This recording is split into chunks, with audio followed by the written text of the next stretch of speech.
You're listening to the Digital Deep Dive, where we tackle the newest trends, strategies, and pain points shaping growth across the digital landscape. From Amazon and D2C to international expansion, join our host and e-commerce leaders across multiple industries for in-depth discussions on how to maximize your brands in the digital arena. Now, here's your host, Aaron Conant. Well, hello, everybody, and welcome back to the Digital Deep Dive podcast. I'm your host, Aaron Conant, and today we're going to jump into a lot of discussion around forecasting. It's a huge topic right now. Everybody's trying to understand as they're tightening their belts a little bit. How do they know how much they need to have on hand? How much do they think Amazon's going to move? There's a ton of variables in that. And I was connected with a team over at MixShift. We've had a few great conversations, had different brands recommend them, and just thought, hey, why don't we just invite the experts on and we can kind of walk through this? So we have Sam and Todd on today. So I'll kick it over to you first. If you want to do a brief intro, like yourself, background, all that fun stuff, and then, MixShift and what you guys are doing there. And then we'll have Todd jump in and then we'll get into the conversation. Sound good? Sure. Absolutely. Thanks, Aaron. Thanks for having us today. Obviously, we've known you in the space for a long time. Great to finally kind of get on the digital deep dive with you. As far as MixShift goes, Todd and I met about 9 years ago. Todd had just exited Amazon, and I knew he was a pretty smart guy. Wanted to end up working with him one way or another. He hired me into a very early Amazon agency that was kind of dealing with all the nascent problems of being an operator in the Amazon space 10-ish years ago now at this point. Whoa, 10 years ago? Yep. That is like the forefront of Amazon agencies, right? Yeah. Like the very forefront. Okay. Yep, circa 2016. Before the advertising API even existed, it was just a thought at that point. MWS was running, but that was, MWS. So, we were, really always with the intention in building two different marketplace agencies to be able to run our agencies with data and based on data and some objectivity in how we manage the channel. That really was the, I think, genesis of MixShift. We were trying to solve our own problems, frankly, and got pulled into a lot of those data problems. Today, that manifests as a MixShift being a backend for Amazon operators, quite simply. We go connect to the APIs, provide data in a lot of other ways. We particularly are specialized in analytics reporting and being an oversight layer for agencies that are doing this across a lot of brands, as well as brands that have some more complex problems. And so, always had this desire to kind of build solutions in this space. Todd and I came together. It seemed like a pretty happy partnership. Ends up being a marriage. You don't realize that, but here we are 10 years later, and have worked on some really cool stuff and seen a lot of changes in Amazon. One of those things that hasn't changed is forecasting is still a really hard thing to do. It's one of those kind of higher strategic things that we get pulled in to do for a number of brands, and really wanted to try to democratize for folks. And I'll kick it over to Todd. He's the brains behind the operation and has some deep expertise in forecasting, which is really what kind of brought us full circle to this moment. Cool. Yeah. I never really intended to build a forecasting model. We actually started. One of the first things that we had worked on was we knew that forecasting was a big problem, but just didn't think that the normal approach. I've got a bit of a forecasting background. At Amazon, my last job there was running the Hands Off the Wheel program, which was automating their end-to-end supply chain, including their forecasting. So know quite a bit about how Amazon was generating the forecast and how complex it was, how difficult it was, how often wrong it was. But we did put a toe in the water in the early days of generating basically a bottoms-up forecast, just to see how accurate it would be.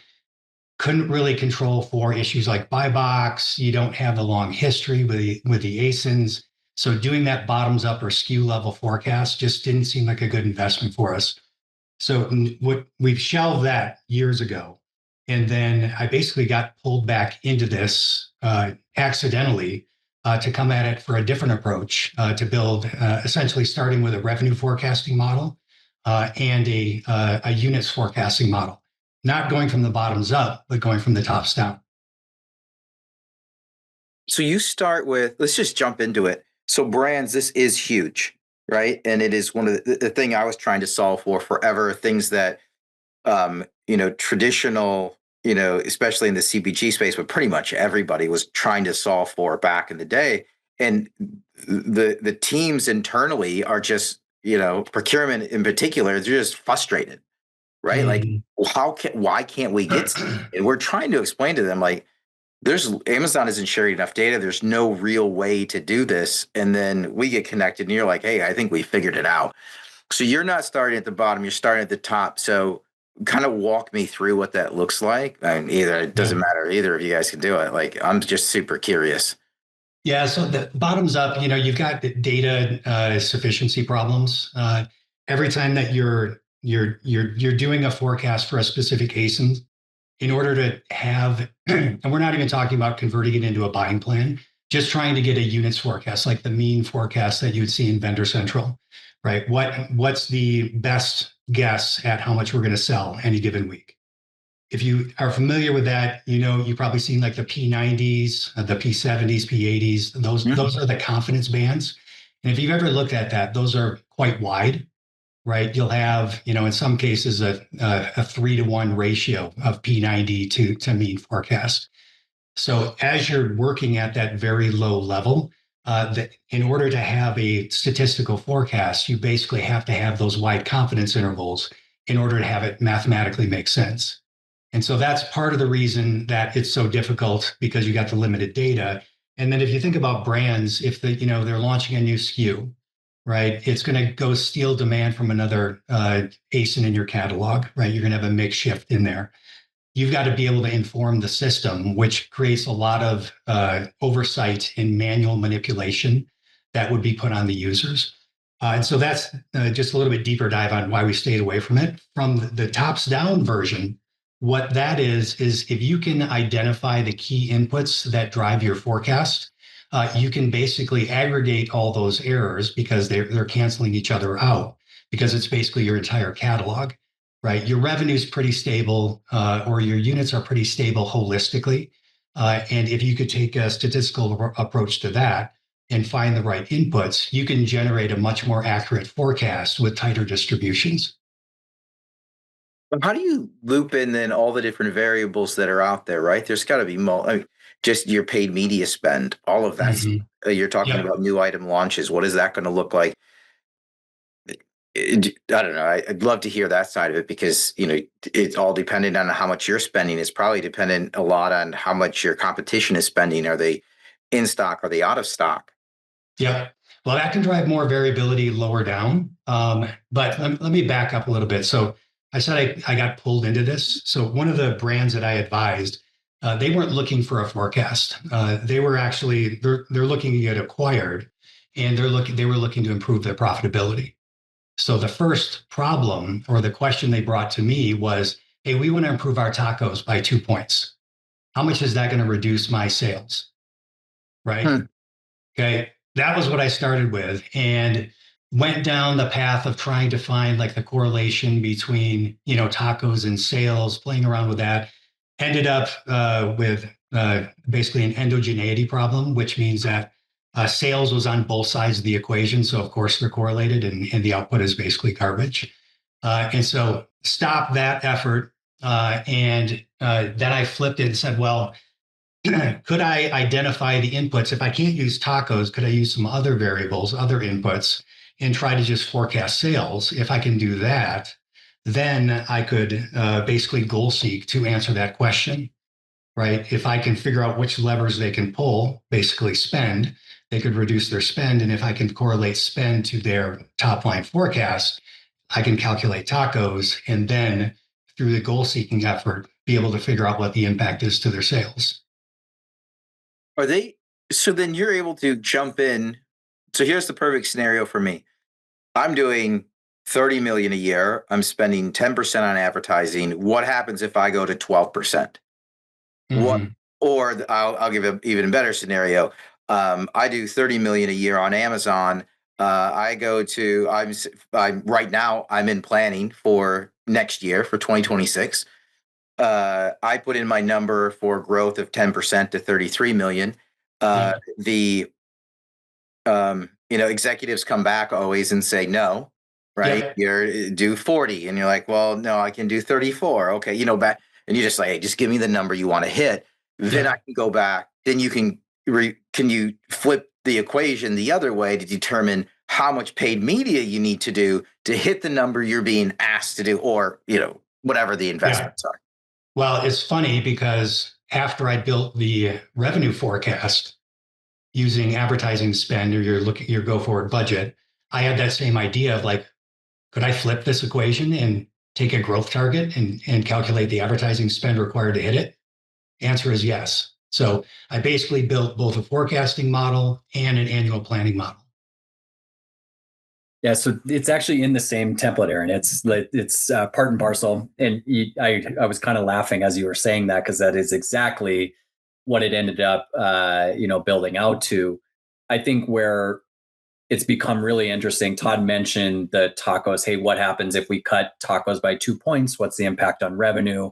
There's this trade-off of profitability and revenue that we're always kind of faced with as operators in the channel. The other things that it's really surfaced for us, one, as brands are doing forecasting, you have different teams coming up with different numbers, right?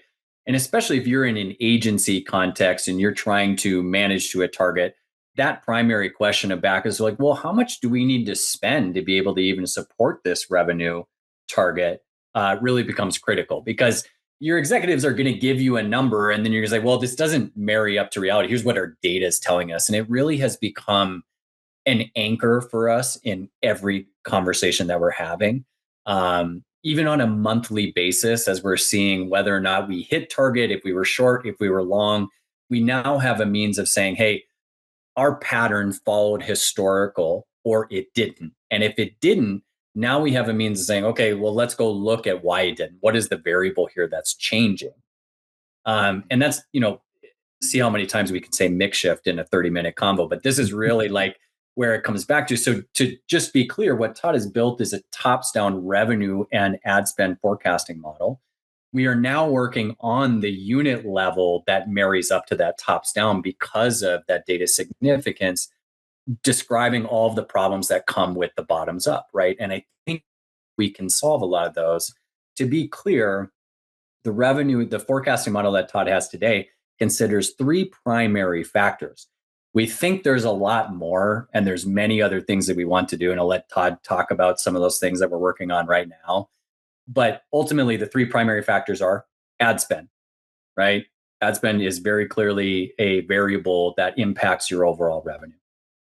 Seasonality, good old fashioned seasonality. We can't ignore that. We also have to accommodate for that in the model, because you got to know when seasonality is driving that movement as opposed to something you did in marketing or otherwise. And then there's the underlying trend, which you could call the underlying organic growth trend. What is the category doing as a whole? Historically, what could you rely on to just be overall Amazon's growth as well, that you're not necessarily contributing to with your ad spend coefficient, which we can define as well for you. So it really breaks out, and even visually, you can see each element of your revenue that's coming from these three factors that Todd has calculated. So you really have this definitive look at what are the things driving my overall revenue, and giving us this ability to look at it and go, okay, well, what is actually causing this? We even know the intercept of what you would do in sales if you turned everything off and seasonality and trend and ad spend wasn't a factor. Like, what is your baseline sales? And it builds up from there. I think that's really cool, because it's neat to see the layers get peeled back. And now we're speaking much more objectively about what do we actually need to put into the system to get that revenue and growth back out. So are the inputs then historical data? Yes. Right? Is that what you're harvesting? Yeah. You're looking back as far as you can. You've got as much as you've got from Amazon, but you can go brand by brand, product by product, whatever it is, plugging that in and then having that calculate the outputs is. Yeah, it's. I don't want to oversimplify it, because I'm sure it's harder. No, it's actually pretty. It's pretty easy to update. we released this as a free tool because it's actually pretty easy to update. Now, I do want to bring it into the platform and make some enhancements to it. But if you have 18 to 25 months of historical data, monthly data for spend and sales, that's like ideal. Of course, like if your performance is stable, stable in the sense of like you didn't get suspended for 3 months, right? Or you went out of stock in your bestseller for a long period of time. Like those are part of the historical record, which I don't want to say will corrupt the model, but will reduce the R squared, which is basically the model fit, right? So how much of the performance can the model of your revenue, can the model accurately predict? And we score that for you as well. So we'll see scores like of 95%, as high as 99%. And then I'll see some in like 70%, right? Even at 70%, it doesn't mean the model is bad or the data is corrupted. It means there's things that are outside of what the model can predict with those inputs that is driving revenue. So a good example would be there's a brand that was on Shark Tank, and Shark Tank will rerun, and it'll often get picked up on like press hits, like on the Today Show, and these are just random, and that'll spike sales. And the model at the end of the month will see like, well, we projected, 500,000, we did 570,000. Like, all right, we beat the model's forecast. As Sam was talking about that anchor, right? There's a model beat. There's something that happened that's outside of that historical record that we should dive into. Well, dive into it. They got picked up on the Today Show. Look at the day that the Today Show dropped, and the 2 days after, there was a halo effect. It was worth about $70,000. So the forecast was actually right, but it did not take into account something outside of spend, trend, and seasonality. System-wise, longer term, I think what we would do is probably identify those event stakes or commentary, those qualitative things that we can capture, and actually incorporated that in the model and the platform. That's part of what we're planning to do is how do you marry, the quantitative of what we know versus the qualitative of like the reality on the ground of what you know about that account and what's occurring there. Yeah, I mean, as it builds out, and people have a marketing plan as a whole. I mean, sometimes, there's a rerun or a re-airing of something that you get this Shark Tank type boost. But you could tie in knowing a marketing calendar if you had the historical data around that as well. Yeah. Like that. I wouldn't necessarily include that in the model, but I would take a different spin on that. What's that hit on the Today Show? What is that worth? Right? It's worth $70,000. Like, how would you get that information otherwise? Right. The fact that there is a variance to the forecast is a signal in and of itself. You did a line transition, right? You missed your forecast for 2 months. I had another brand that went through that experience. That cost them $125,000. How long does it take for somebody to get plugged in and set up? I mean, we're in planning right now, right? Yeah. That's the reality. People are going to be fighting for budgets. They're going to be trying to understand their number, what they can do. They want to have data to back up. Nobody wants to overcommit. I should say that I think some people, young people, right? Young people like to overcommit. Yes, I can do that number. That was me back in the day. Rather than using data, kind of more justify a realistic number. What does the process look like? Like, is this something people can get done in a week? How long does it take to crunch all this data? How long would it take you, Sammy? I can't answer that one. The answer, honestly, is like 5 minutes, Aaron. It's literally just putting in your spend and sales for the last 25 months to get the output. The crunching is going to happen in the interpretation to the unit level, which is what I mentioned. Okay, now we've got a top level revenue, or we can give it our growth goal in the annual plan tab and say, okay, here's where we want to hit. Here's what the model is telling me from an advertising spend. We now need to be able to blow that down to the unit level. Therein lies the art and the science of doing the mapping, as well as I think mapping is probably the biggest lift up front based on what I've heard from Todd and some of the projects that we've done for folks. The second big piece then is ongoing. How do we allow users to implement that qualitative understanding of the account. Meaning, hey, we're planning a promo that wasn't on the calendar, or we're going to push, right? Or, hey, we know we went out of stock on this item for 30 days. We need to now put our thumb on the scale to impact that unit level forecast. But I think what has never really been brought full circle is tying a unit level back up to a revenue target that is actually anchored in math and data, right? And like that, I think is probably a huge unlock for people if we can make it simple to get the top level number and then really get into the details of the unit level that makes that up. For agencies that we work with, this becomes a, hey, sanity check. Like, can you guys even get the inventory to hit this revenue target that you've tasked us with? Oh, and by the way, are you giving us the ad spend that historically has been required in order to drive revenue, which really manifests in something called the ad spend coefficient that Todd has calculated.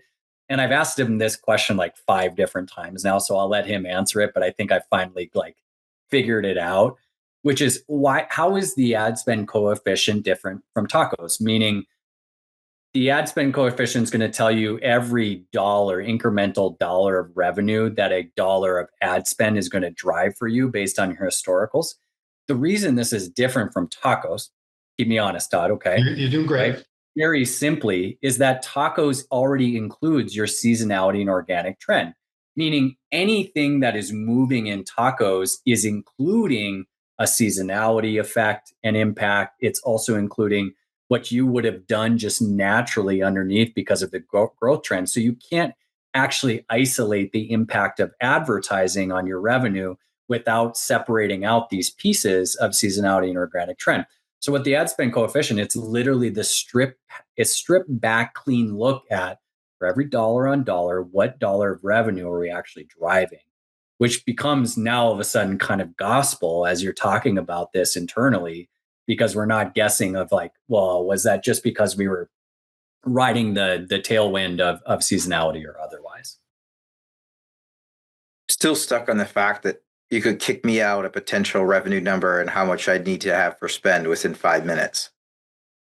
Yeah.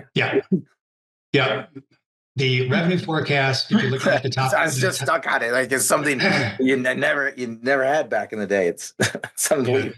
Top level forecast, quite easy. Revenue forecast, quite easy. Once you're trying, as Sam was talking about, once you try to blow that down to an ASIN level forecast, ASIN level unit forecast, that's when it gets a bit more complicated. So that we haven't released that one yet. I've got a couple of prototypes that I'm working on, trying to figure out like what's the critical path or workflow for it.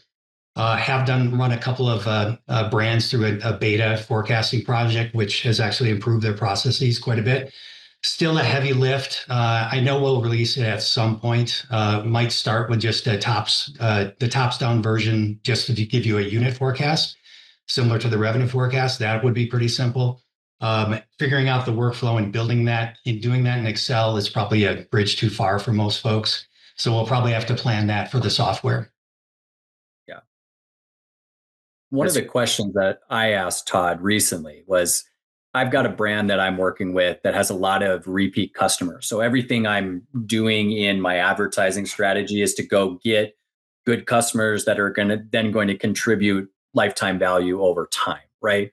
So the problem with that is when I acquire a customer in 1 month and then I'm getting purchases for the next 3 or 4 months, those purchases are getting attributed to organic growth as opposed to an advertising acquisition, right? Because that sale's now coming through organically as opposed to advertising. So I asked him, was like, okay, now what if we were able to model the customer acquisition as a factor in revenue driving? Becomes a little bit murkier as you start to do this, but especially, and this is why I think there's probably a couple specified models for the type of product that you sell, depending on what that customer behavior looks like and how marketing, relates to your overall like customer journey. But Todd then tackled this, and I thought, I don't know, Todd, if you want to share some of the things that we learned from that so far. I thought this was really interesting, honestly. Yeah, so the brand that he's talking about, the revenue forecast was actually quite good. Still very strong model fit. Like you plug in the numbers and you're getting a very accurate forecast. Where it became an issue was in the annual planning. of how much advertising budget do I need to allocate to drive these growth numbers next year. But because the advertising coefficient wasn't getting full credit for driving those repeat customers that showed up in the organic trend, the model thought that the organic trend is what is really driving the business when you had to go pierce the veil and basically figure out how to trace that back to the advertising spend. So I'm still working on cracking that one. So this would be a case where if you've got, 70% repeat customer is driving your revenue, like that's really on the high side, you'll probably see that example. The forecast will probably still work. You can trust the model fit, but for the annual planning and how much budget do you need, I need to come up with a bit different approach. So I went down the path of actually I got distracted and didn't solve that directly because I wanted to see if I could model just the new customer acquisition, right? So how can I correlate ad spend to new customer acquisition? Can I correlate seasonality to new customer acquisition? And I've actually been working on this just in the last couple of weeks.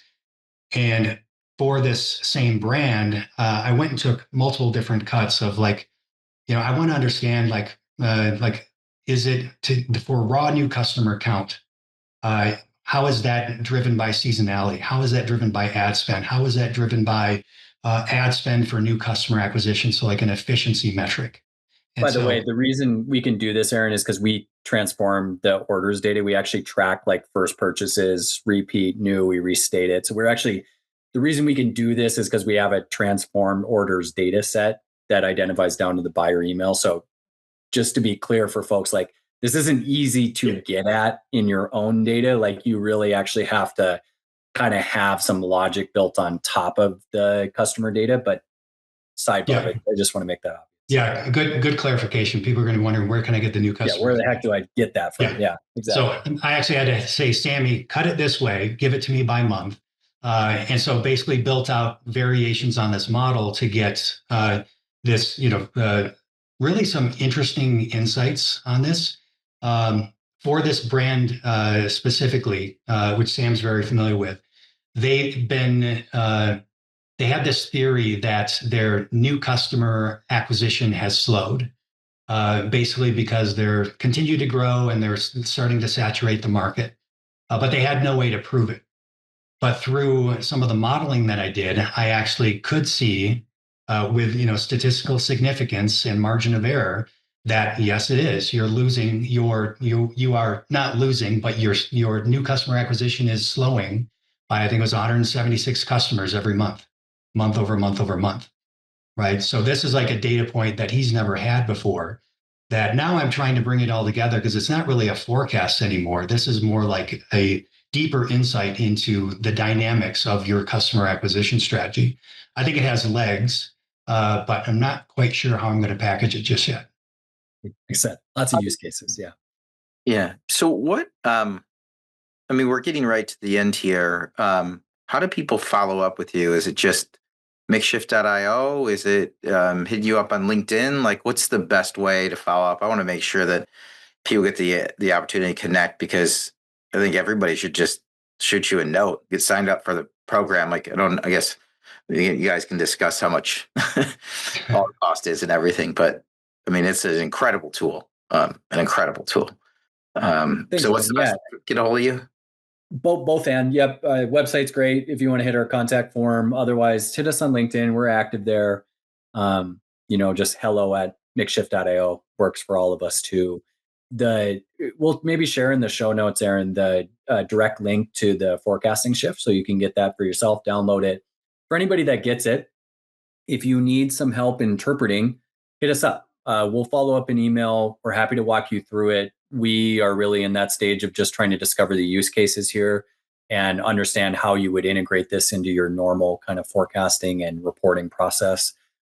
We think it'll be probably a layer that we use inherently in our reporting as benchmarking and otherwise for anomaly detection throughout our entire platform. So we think it's really an important user input that defines how you think about performance on Amazon when you're looking at it, your own reporting and otherwise. So really keen to hear, just how you might use it. Otherwise, there's a direct link, mixshift.io/Amazon-forecasting shift. So You guys will find that in the show notes, and we'll share it with everybody who wants it.